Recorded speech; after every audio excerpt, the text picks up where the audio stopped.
औज़ुबिल्लाहिमिनश्शैतानिर्रजीम बिस्मिल्लाहिर्रहमानिर्रहीम। हमारे पास जो नेक्स्ट टॉपिक है that is known as peculiar behaviours of beryllium. बेटा ये हमारे पास सेकंड ग्रुप का पहला मेंबर है और जैसा कि पहले डिस्कस हो चुका है कि हर ग्रुप का जो पहला मेंबर होता है वो कुछ पिकुलियर बिहेवियर, कुछ यूनिक प्रॉपर्टी शो करता है, कुछ डिफरेंट प्रॉपर्टी शो करता है than all other members of this group. तो कोई भी हमारे पास पहला मेंबर जो होगा वो हमेशा यूनिक प्रॉपर्टी शो करता है, डिफरेंट प्रॉपर्टी शो करता है बाकी अपने तमाम ग्रुप मेंबर से।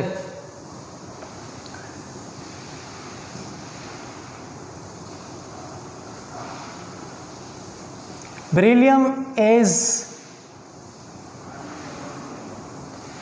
lighter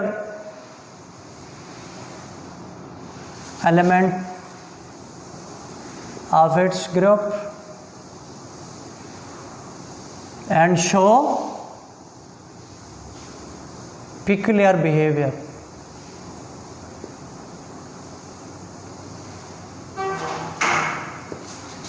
Due to its small size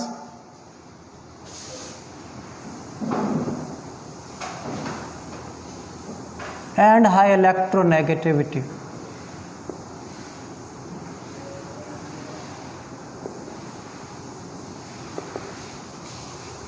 जी,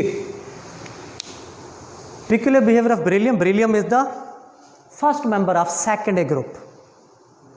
और जैसे पहले डिस्कस कर चुके हैं कि हर ग्रुप का पहला मेंबर जो है वो यूनिक प्रॉपर्टी शो करता है, तो ये भी उसी तरह से यूनिक प्रॉपर्टी शो करता है।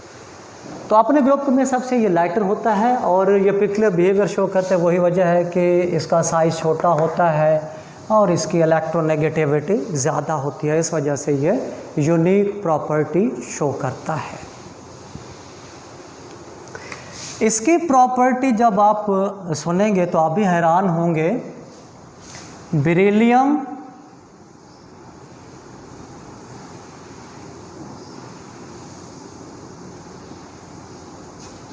is harder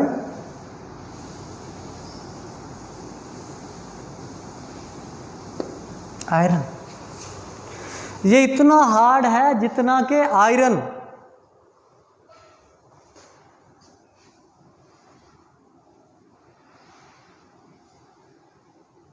and can scratch glass.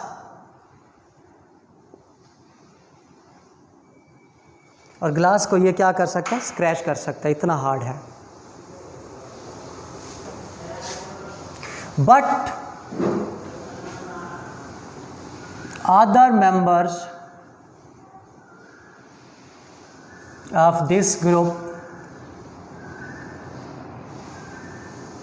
Are soft metal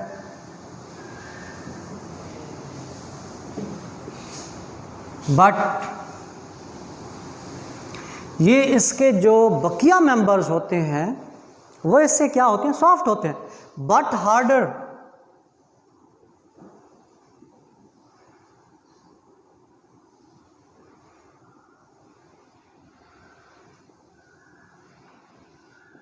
and alkali metals, देखो बेटा कि जैसा कि हमारे पास लिथियम है, सोडियम है, पोटासियम है, रुबिडियम एटसेट्रा एटसेट्रा, बेरिलियम है, मैग्नीशियम है, कैल्शियम है, स्ट्रोंसियम है, ये तो इनसे भी हार्ड है, इनसे भी हार्ड है, सबसे हार्ड है। ओके, ये रेस्ट ऑफ द जो एलिमेंट है इस ग्रुप के वो इसके मुकाबले में क्या सॉफ्ट है। लेकिन जब हम इनका कंपैरिजन इन अल्कली मेटल के साथ करते हैं तो ये वाले जो अल्कलाइन अर्थ मेटल के एलिमेंट हैं वो अल्कली मेटल के एलिमेंट से हार्ड है। ये बात क्लियर हुई? ये तो सबसे हार्ड, इनसे भी और इनसे भी। हाँ, ये इनके मुकाबले में सॉफ्ट हैं लेकिन इनके मुकाबले में ये हार्ड है।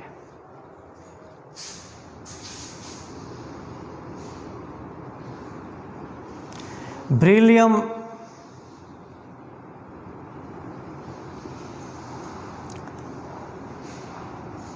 has high melting and boiling point.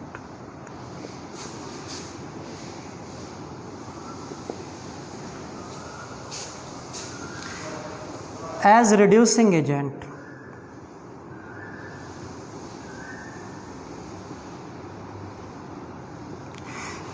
अब इसको ज़रा पहले आपने पार्ट 1 में भी इसको पढ़ा होगा बेटा जी, ये ज़रा समझ लें। देखें, रिड्यूसिंग एजेंट वो एजेंट होता है जो दूसरों को रिड्यूस करता है और ख़ुद ऑक्सीडाइज होता है। यानी वो तमाम एलिमेंट जो इलेक्ट्रॉन लूज करेंगे वो तो ऑक्सीडाइज होंगे, लेकिन ये जिसको इलेक्ट्रॉन मुंतकिल करेंगे उसको क्या करेंगे? रिड्यूस करेंगे। गेट। तो ये, हाँ एक चीज़ और है बेटा, वो ये एक तो यह है कि इलेक्ट्रॉन लूज करने वाले क्या होते हैं? रिड्यूसिंग एजेंट होते हैं, खुद ऑक्सीडाइज होते हैं। या किसी कंपाउंड से ऑक्सीजन निकालें, खुद ऑक्सीडाइज होते हैं, उसको क्या कर देते हैं? रिड्यूस कर देते हैं। अब इसके में यह है कि बेरिलियम ये भी वाटर के साथ रिएक्ट करती है बेटा जी, और क्या बनाती है? बेरिलियम ऑक्साइड बनाती है और हाइड्रोजन गैस रिलीज करती है। और इसके अलावा मैग्नीशियम या कैल्शियम भी किसके साथ रिएक्ट करते हैं? वाटर के साथ रिएक्ट करते हैं। और ये इसमें से किसको निकाल लेते हैं? ऑक्सीजन को निकाल लेते हैं। और उसकी वजह से बेरिलियम जब ऑक्सीजन से मिलेगी तो बेरिलियम ऑक्साइड बनेगा, और मैग्नीशियम जब मिलेगा तो मैग्नीशियम ऑक्साइड, कैल्शियम ऑक्साइड। जब इसमें से ऑक्सीजन निकल जाएगा तो ये पानी को क्या करें? रिड्यूस कर रहे हैं। तो they are acting as a reducing agent, powerful reducing agent for water. लेकिन फ़र्क क्या है? फ़र्क ये है बेटा, ये जब वाटर के साथ ऑक्साइड बनाते हैं तो इसकी कोई कोटिंग नहीं बनती, कोटिंग नहीं बनती। अलबत्ता बेरिलियम ऑक्साइड जब बनता है तो ये बेरिलियम जो ऑक्साइड है ये उस बेरिलियम के ऊपर क्या बना देता है? एक लेयर बना देता है, एक कोट बना देता है, एक प्रोटेक्टिव लेयर बना देता है, जिसकी वजह से मज़ीद इसकी पानी की जो है ना, ये इसके साथ मज़ीद रिएक्ट नहीं करता बेरिलियम, और पानी को मज़ीद ये रिड्यूस नहीं करता। ये इसका एक फ़र्क है। बाकी ये सारे इसको प्रिंसिपली जो है ना ये इसके साथ रिएक्ट करते हैं, और ये पावरफुल रिड्यूसिंग एजेंट है, और ये इन अल्कलाइन अर्थ मेटल्स को रिड्यूस कर देते हैं। यानी ये रिड्यूस कर देते हैं किसको? वाटर में। और किस में इसको कन्वर्ट कर देते हैं? हाइड्रोजन में। और ख़ुद किस में ऑक्सीडाइज होते हैं? ऑक्साइड में, मैग्नीशियम और कैल्शियम ऑक्साइड। बेरिलियम भी होता है, लेकिन ये एक कोट बना देता है, प्रोटेक्टिव लेयर बन जाती है, जिसकी वजह से मज़ीद रिएक्शन रुक जाता है। क्लियर हो गया बेटा? ये इसी से मिलता जुलता है कि beryllium is quite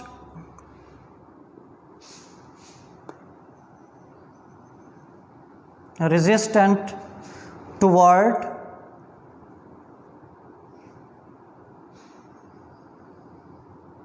complete oxidation। यानी बेरिलियम की कंप्लीट ऑक्सीडेशन नहीं होती, रेजिस्ट करता है, यह अपने आप को मुकम्मल ऑक्सीडाइज नहीं होने देता, क्योंकि प्रोटेक्टिव लेयर बना देता है। इसलिए जितना हो गया अंदर वाला अपने आप को क्या कर लेता है? Protect. Even with acid, even यानी एसिड तो बहुत स्ट्रांग होते हैं जो इसके साथ फर्दर रिएक्ट करते हैं, इवन एसिड भी इसको कंप्लीट ऑक्सीडाइज नहीं कर सकते। तो beryllium is quite resistant toward the complete oxidation even with acids. पांचवा पॉइंट जो है बेटा जी वो ये है कि beryllium is the only element in the second A group which can react with alkalis।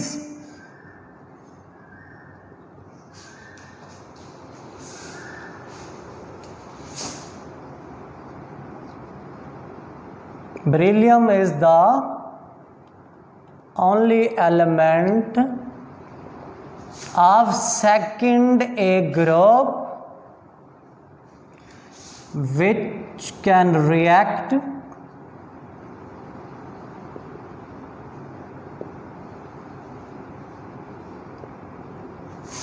and liberate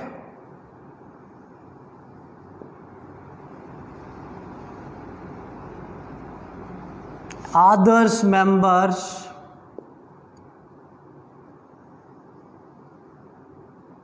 do not react with alkalis and do not release hydrogen gas.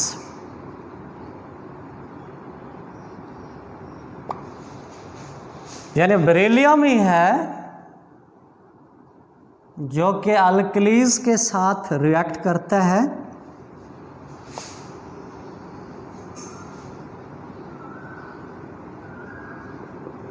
और hydrogen gas क्या करता है, रिलीज करता है।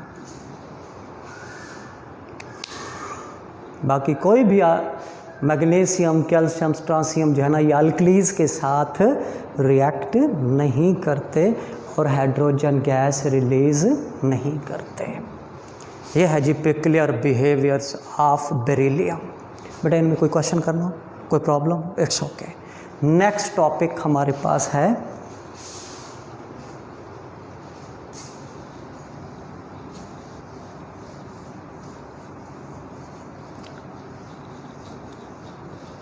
General behaviour of alkali metal.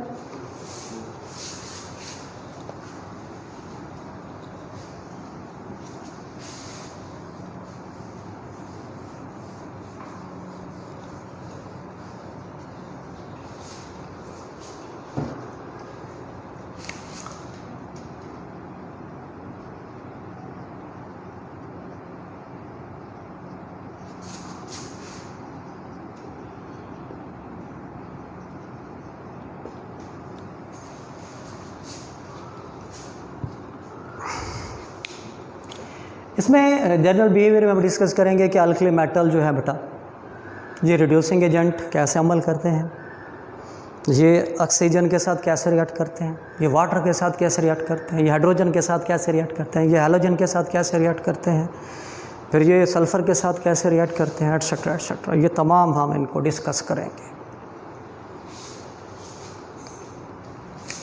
अभी हमने एक बात की थी रिड्यूसिंग।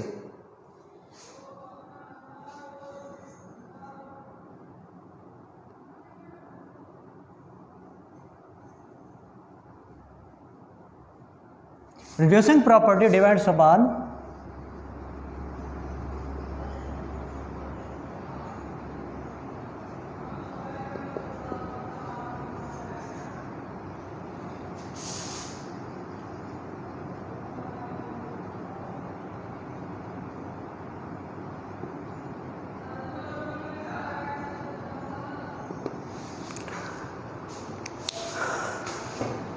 देखिए जी, किसी चीज़ की जो रिड्यूसिंग प्रॉपर्टी है ना, तो वो मेनली डिपेंड करती है आयोनाइजेशन एनर्जी पे। अगर आयोनाइजेशन एनर्जी लो होगी तो वो इजीली इलेक्ट्रॉन लूज करेंगे और आसानी से क्या करेंगे, रिड्यूस करेंगे।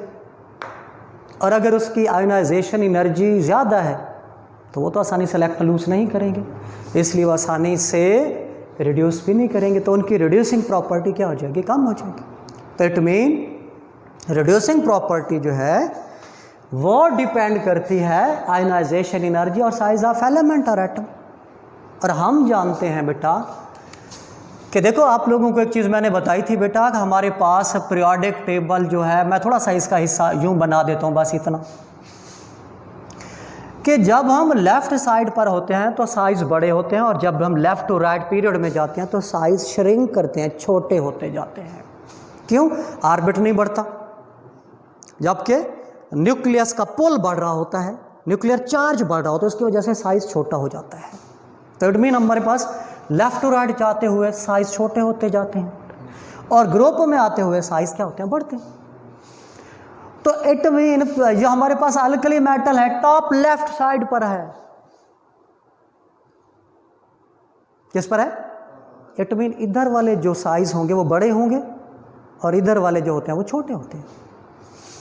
एक चीज़ तो ये इनके साइज बड़े हैं, साइज आ गया, और फिर ये कि they have low ionisation energy, ये साइज बड़े हैं, शील्डिंग फैक्टर ज़्यादा है, तो आयोनाइजेशन एनर्जी क्या होगी, कम हो जाएगी, इजीली इलेक्ट्रॉन क्या करेंगे, लूज करेंगे, और इसी वजह से दे can easily lose their valence electron and form positive ions. और अब ये जो इलेक्ट्रॉन निकला है बेटा, it can easily reduce the halogens, जिसमें आपके पास फ्लोरीन, क्लोरीन, ब्रोमीन, आयोडीन। ये शायद आप पहले भी, अब नहीं पता तो मैं बता देता हूँ, अगर पता है तो ठीक है, इट्स ओके। देखो सोडियम के पास आउटर मोस्ट शेल में एक इलेक्ट्रॉन है, और ऑक्टेट रूल को कंप्लीट करने के लिए उसे एक इलेक्ट्रॉन लूज करना होता है, और जबकि क्लोरीन या इन कोई भी ले लें, इनके आउटर मोस्ट शेल में कितने इलेक्ट्रॉन है, 7। जहां डाउट हो कह देना, मैं समझा दूंगा। कितने इलेक्ट्रॉन होते हैं, 7, और इन्हें अपने ऑक्टेट कंप्लीट करने के लिए कितने इलेक्ट्रॉन चाहिए, 1। तो इट मीन यहां पर सोडियम ऑक्सीडाइज हो रहा है, और क्लोरीन इस इलेक्ट्रॉन को गेन करके क्या हो रहा है, रिड्यूस हो रहा है। अब हम इसको दो अंदाज में बयान करते हैं। यहां पर sodium acting as a reducing agent, ठीक है बेटा, और यहां पर क्लोरीन किसके तौर पर अमल कर रहा है, एज ए ऑक्सीडाइजिंग एजेंट। दोनों हम अप्लाई करते हैं। समटाइम हम कहते हैं कि all the halogens are good oxidising agent, why, because they can easily accept electron, और दूसरों को क्या कर देते हैं, ऑक्सीडाइज, खुद क्या हो जाते हैं, रिड्यूस हो जाते हैं। तो इसीलिए यहां पर जो बात बताने वाली थी असल में ये कि ये they are good reducing agent because they can easily lose their valence electron, and this electron is easily accepted by the halogens due to high electronegativity, and in this way they are acting as reducing agent and form halides, जैसे कि Na और chloride आपस में मिलकर क्या बनाते हैं, sodium chloride, तो सोडियम के हेलाइड बन गए, राइट। अब तो ये हम थोड़ा सा इसको आगे लेकर चलते हैं। अभी मैंने जो पहले भी पढ़ चुके हैं बेटा, ये बार बार चीज़ें आ रही हैं क्योंकि ये प्रॉपर्टी में हमने बयान करना होगा कि ये जो हमारे पास अल्कली मेटल्स हैं,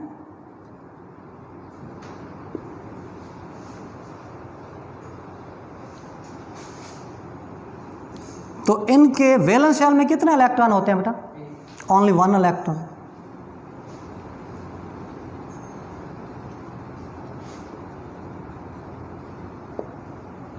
और कितने ये लूज कर सकते हैं, एक ही कर सकते हैं।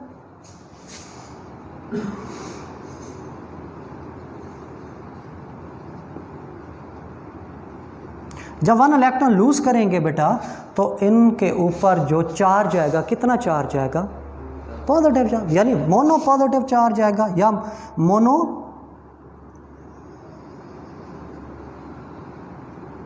पॉजिटिव आयंस बन जाएगा। तो इसका ऑक्सीडेशन नंबर क्या होगा,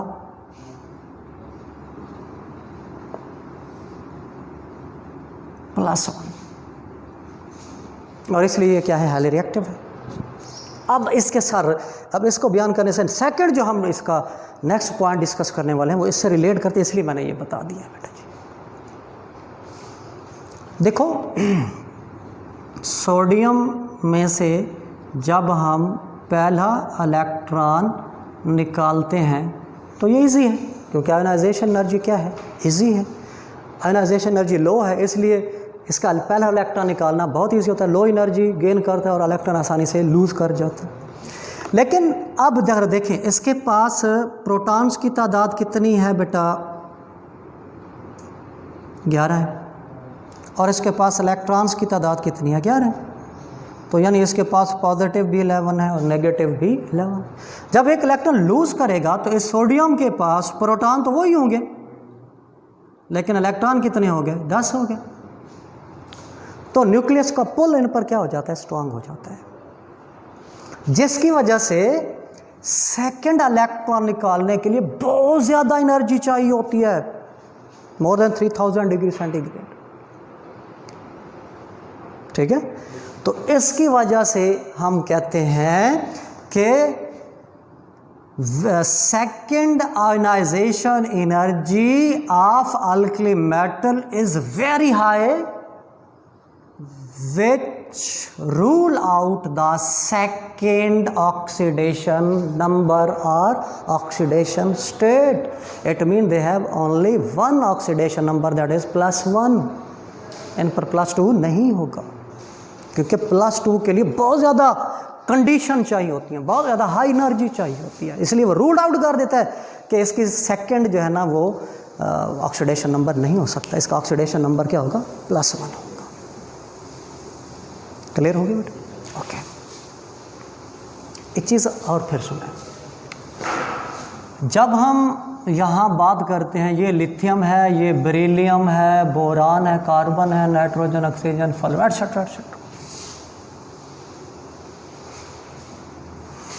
अब यहाँ पर ये +1 होता है, यहाँ पर क्या है +2, +3 एंड सो ऑन, इस तरह से फिर -3, -2 वगैरह वगैरह।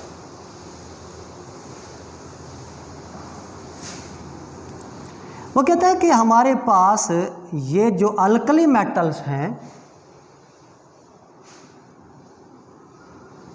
इनका चार्ज लो है,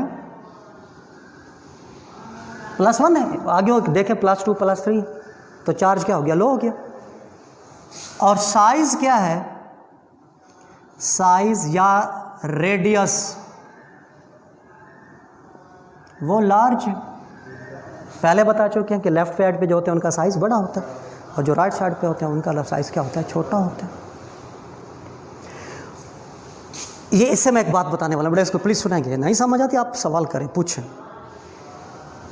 कि अल्कली मेटल जो है इनका चार्ज लो है लेकिन रेडियस बड़ा है, साइज बड़ा है, तो चार्ज टू साइज डेंसिटी क्या हो जाएगी, कम हो जाएगी।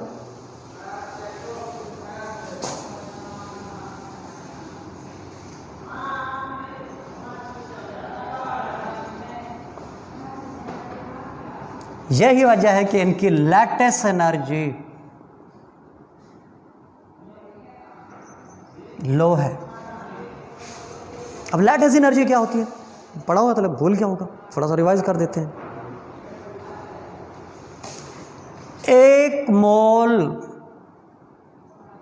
क्रिस्टलाइन सॉलिड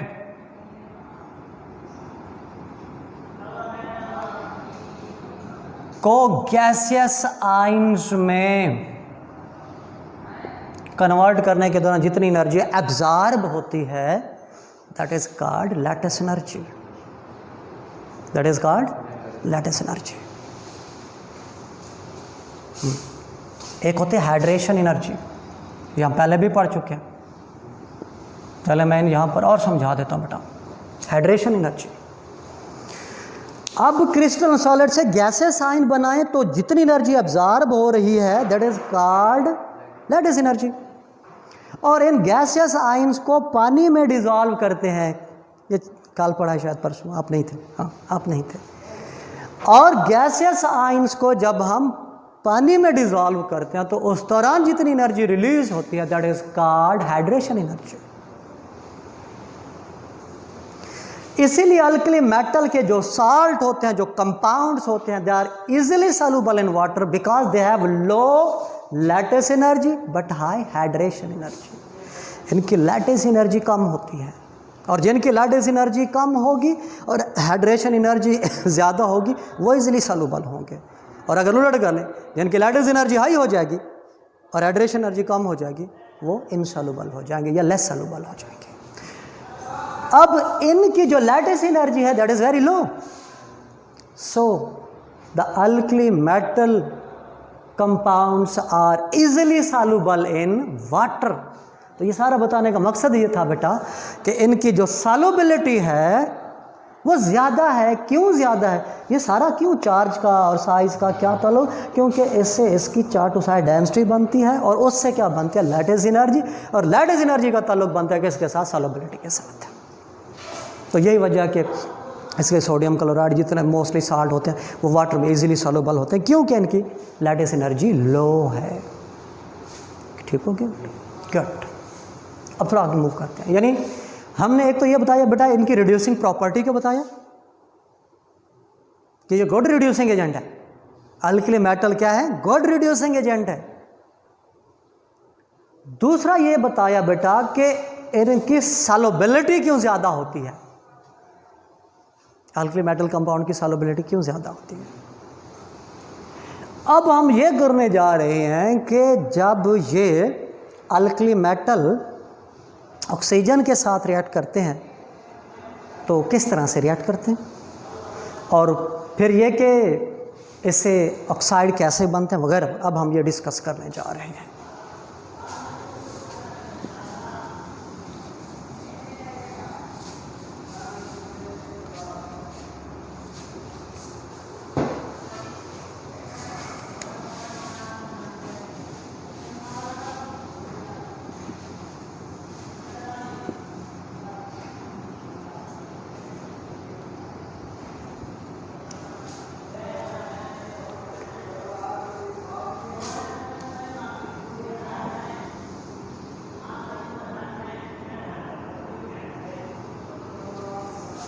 जैसे कि हम पहले पढ़ चुके हैं बेटा, अल्कली मेटल हाईली रिएक्टिव्स हैं, ये इजीली ऑक्सीजन के साथ रिएक्ट करते हैं और क्या बनाते हैं? ऑक्साइड। सिर्फ लिथियम क्या बनाता है? Normal oxide. लिथियम क्या बनाता है? Normal oxide.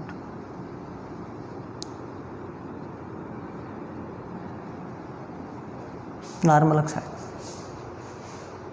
ठीक हो गया बेटा। अब इसको बैलेंस करने के लिए हम इसको यूं कर देते हैं, इसके साथ यूं कर देते हैं, ये बैलेंस करने के लिए होता है। और ये Li2O क्यों आया? Li-O क्यों नहीं लिखा मैंने, या LiO2 क्यों नहीं लिखा बेटा जी? यहाँ पर बस बच्चे इस तरह से कर देते हैं, सर यहाँ पर LiO2 तो LiO2 करें, यहाँ पर Li2O क्यों लिख दिया है? सुने ना बेटा, उसकी वजह यह है कि इसकी नॉर्मल में इसका जो ऑक्सीडेशन नंबर है वो क्या होता है? -2।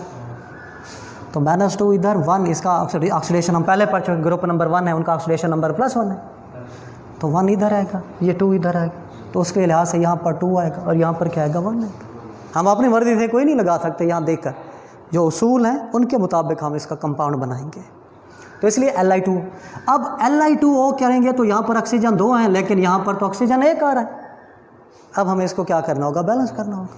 तो बैलेंस यहाँ पर 2 है, तो हम इसको ऑक्सीजन को 2 कर दिया, लेकिन लिथियम कितने हो गए? 2 to the 4। ठीक हो गया बेटा।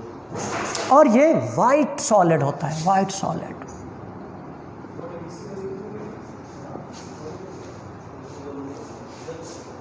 और ये एयर में मौजूद कार्बन डाइऑक्साइड के साथ मिलता है और क्या बनाता है? Lithium carbonate.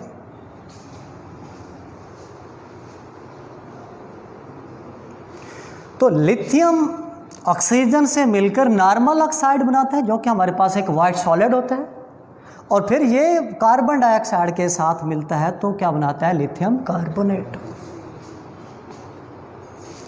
इसी तरह से ये हमारे पास सोडियम की जब हम बात करते हैं, अब यहाँ पर ये डिपेंड करता है ऑक्सीजन सप्लाई पर। किस पर बेटा? देखिए मैं इसको बाद में समझाता हूँ, अभी आपको पहले एक एग्जांपल देकर आपको आसानी से समझ आएगी बेटा। कार्बन को जब हम जलाते हैं ऑक्सीजन की मौजूदगी में तो कार्बन डाइऑक्साइड भी बनता है, कार्बन मोनोऑक्साइड भी बनता है। कार्बन डाइऑक्साइड कब बनेगा? जब आप ऑक्सीजन एक्सेस में देंगे तो उससे क्या बनेगा? Carbon dioxide. जब ऑक्सीजन की कमी हो जाती है तो उससे क्या बनेगा? Carbon monoxide. यहाँ पर भी यही है कि वैसे तो ये सोडियम परऑक्साइड बनाता है। क्या बनाता है?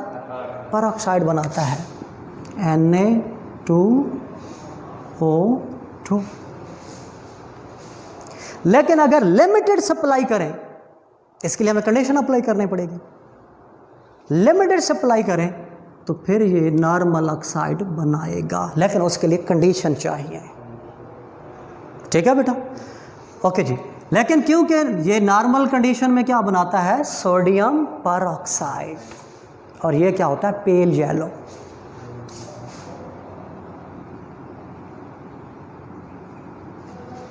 Pale yellow.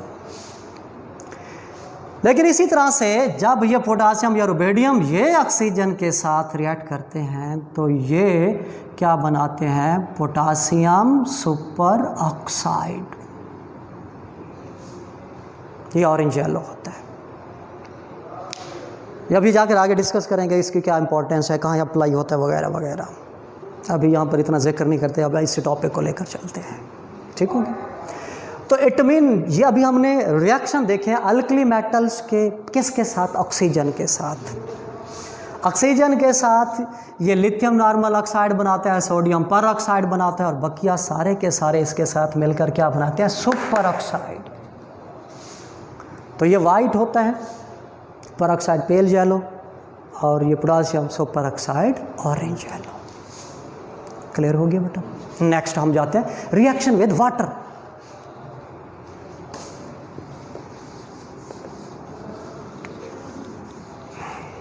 ये दरवाज़ा इधर बंद कर दो।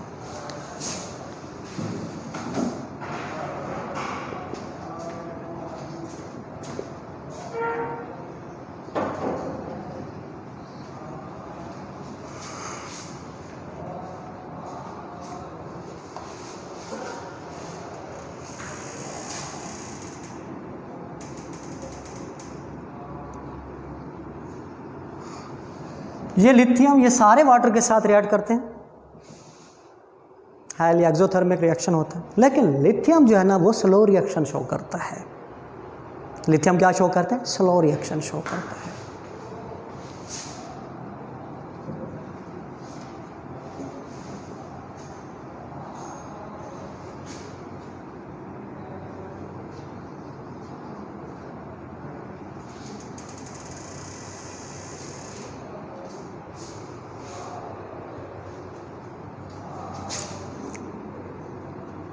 ये भी वाटर के साथ रिएक्ट करता है तो NaOH बनाता है। यानी कि जब ये अल्कली मेटल वाटर के साथ रिएक्ट करते हैं तो रिएक्शन हाईली वायलेंट रिएक्शन होता है, हाईली एक्सोथर्मिक, बहुत ज़्यादा हीट रिलीज होती है। लेकिन लिथियम का जो रिएक्शन है ये स्लो रिएक्शन होता है वाटर के साथ। लेकिन बकिया सोडियम पोटासियम इनके रिएक्शन जो होते हैं वो वायलेंट रिएक्शन होते हैं। और जैसा पहले ही बता चुका है, सीजियम तो इवन केस के साथ -100 डिग्री सेंटीग्रेड आइस के साथ क्या कर सकते हैं, रिएक्ट कर सकते हैं। तो it mean all alkali metal react with water to release hydrogen. ठीक है बेटा। तो ये जितने भी हैं ये इसके साथ रिएक्ट करते हैं और इसके नतीजे में ये बेसिस बनाते हैं और हाइड्रोजन गैस क्या करते हैं, रिलीज करते हैं बेटा जी। तो ये है हमारे पास रिएक्शन विद वाटर, यानी लिथियम भी करता है, सोडियम भी करता है, पोटासियम भी, तमाम के तमाम वाटर के साथ रिएक्ट करते हैं। रिएक्शन विद हाइड्रोजन,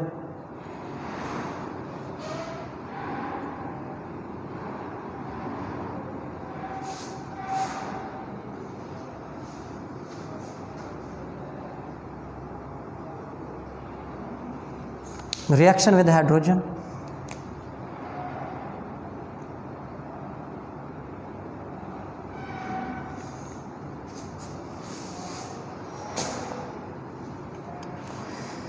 ये तमाम अल्कली मेटल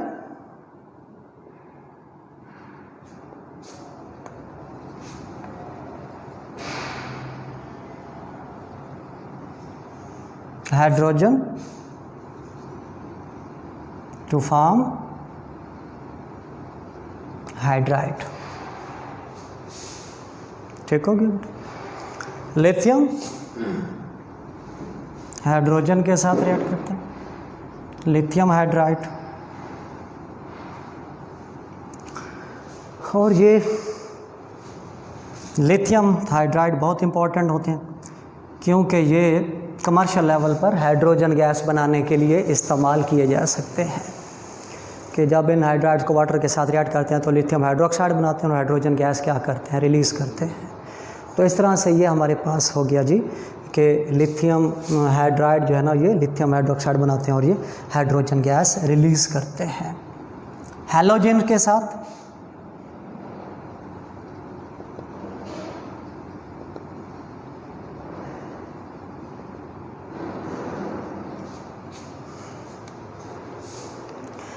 हैलोजन जो है ना वो रिएक्ट करते हैं लिथियम के साथ। ये रिएक्शन थोड़ा स्लो होता है, लेकिन बाकियों के साथ, ये तमाम के साथ रिएक्शन बहुत फास्ट होते हैं, और ये सारे के सारे क्या बनाते हैं? Halides. So alkali metal react with halogen to form halides.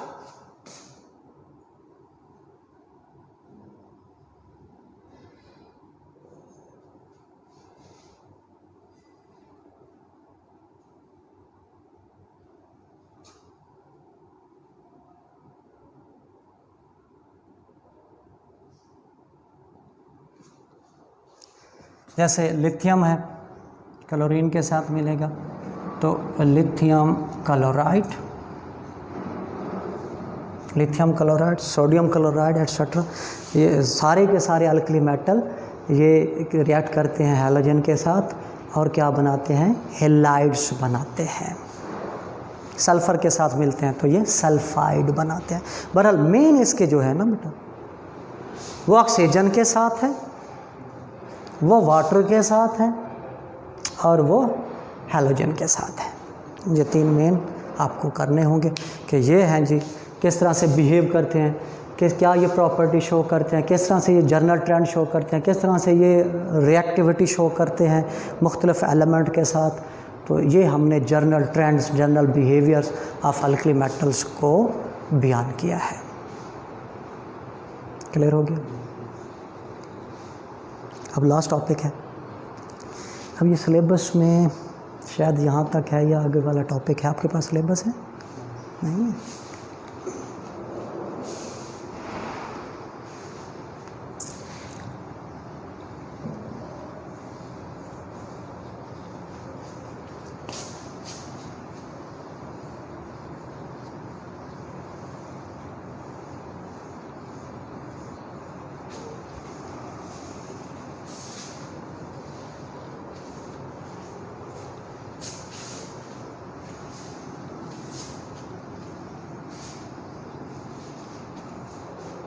इसको ऑफ करो ज़रा।